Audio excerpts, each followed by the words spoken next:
What's going on, everyone? So, the Los Angeles Lakers desperately need bench production.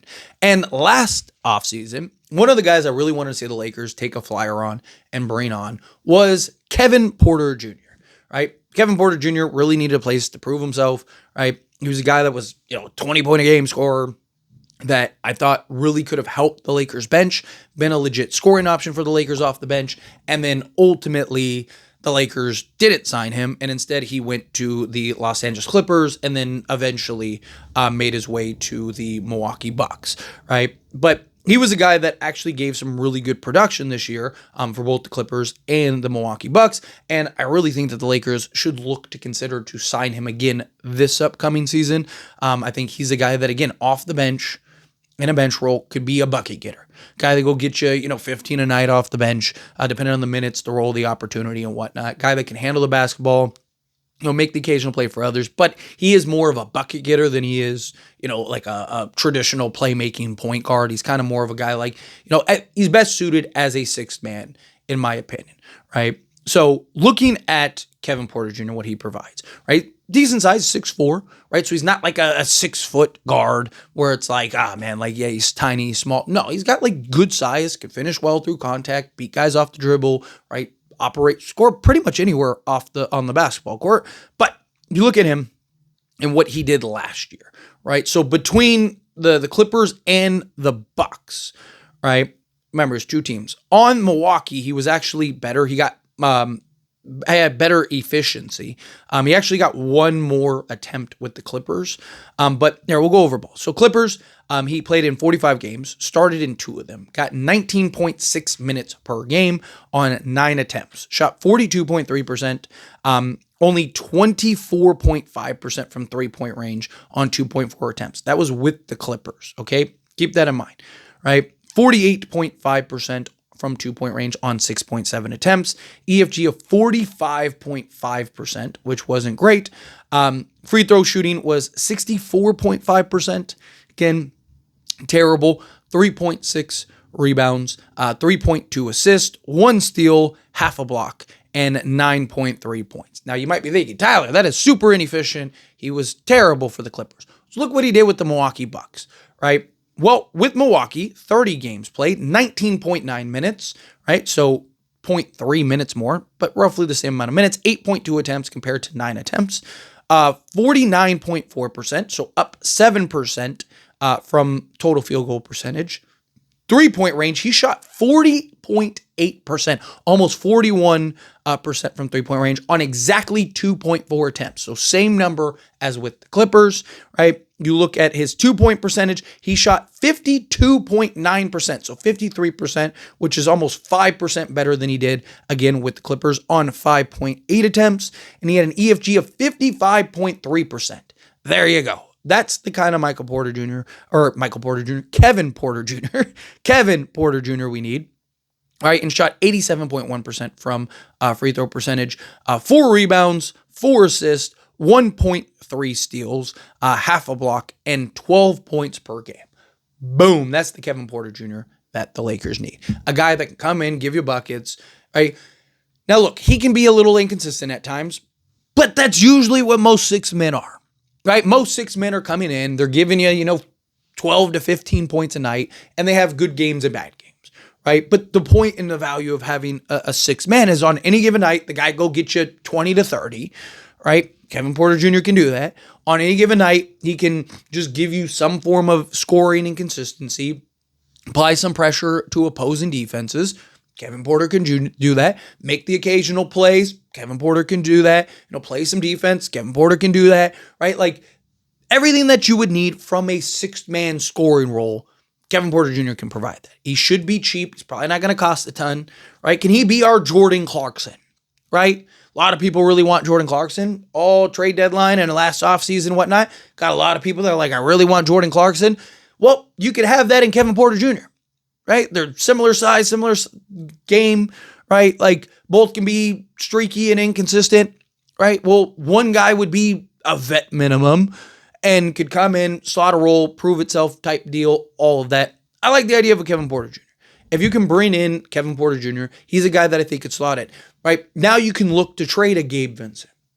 right? Package Gabe Vincent, whatever else, right? Like another guy that I really would like on Milwaukee is like Gary Trent Jr., right? Can you bring in both? Can you do something where you go and you get a Kevin Porter Jr. and a Gary Trent Jr., right? Like, because so Kevin Porter Jr.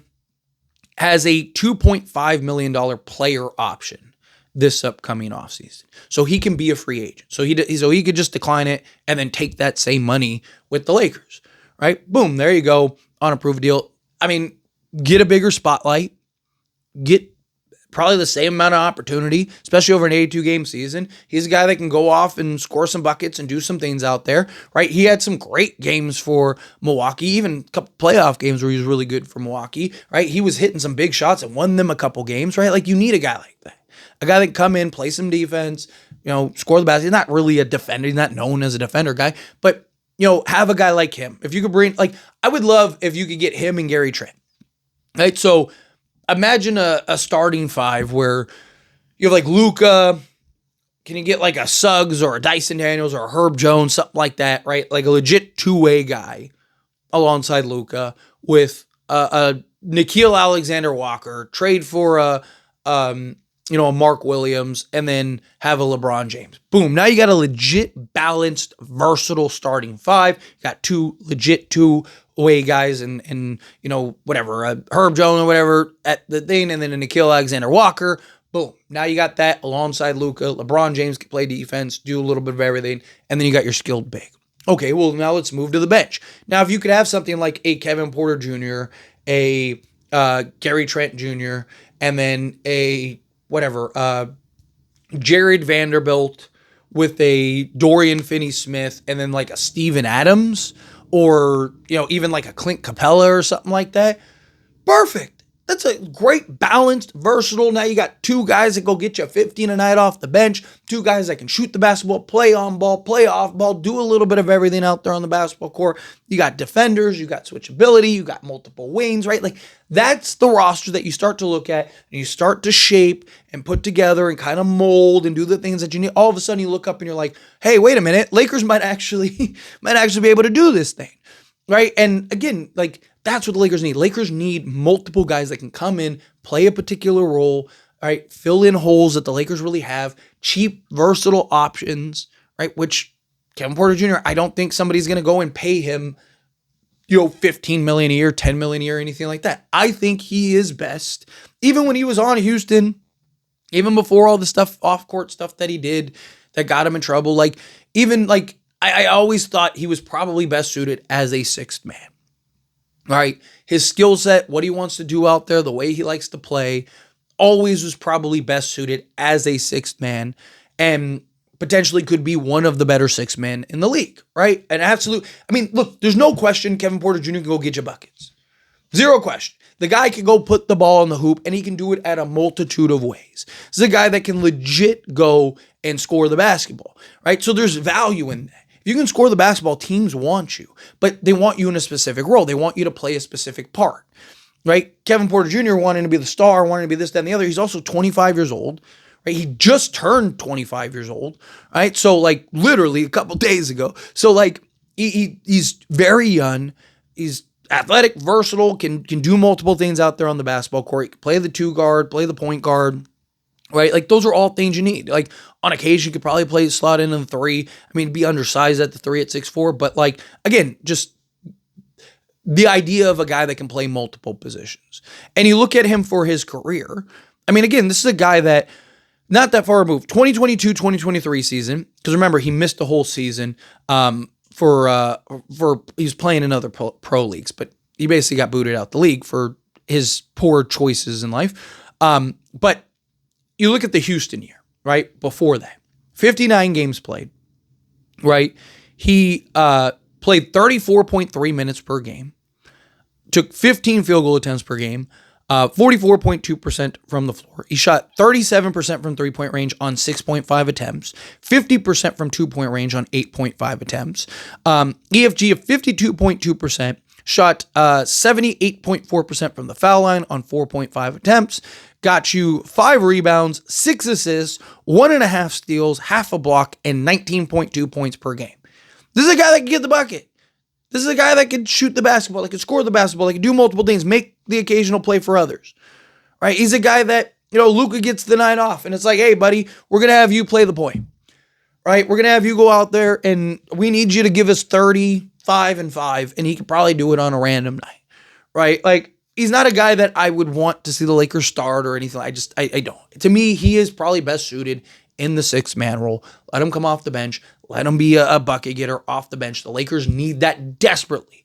I mean, they needed any type of offense production that wasn't LeBron James and Luka in the playoffs against Minnesota, right? And we just couldn't get it. Well, a guy like Kevin Porter Jr. should be able to do that for you. A guy like Kevin Porter Jr. should be able to put the ball in the hoop. If you can get that, that would be fantastic. A guy that even in the playoffs, like I said, could get you some buckets, win you a random game or whatever, right? That's what the Lakers need. But anyway, as always, this is a discussion. I pass a question on you. Let me know your thoughts and opinions down in the comments below. What do you think? How do you feel with your thoughts? Do you agree with me? Disagree with me? Kind of mixed in the middle? How do you feel? Either way, I'd love to hear it. So let me know down in the comments. That being said, if you haven't liked this video, hit that like button. Helps me a lot. So we enjoy these types of videos, and I truly appreciate it. Not subscribe to the channel, hit that subscribe button. Turn on the bell notifications. Appreciate y'all. See you in the next one. Thank you.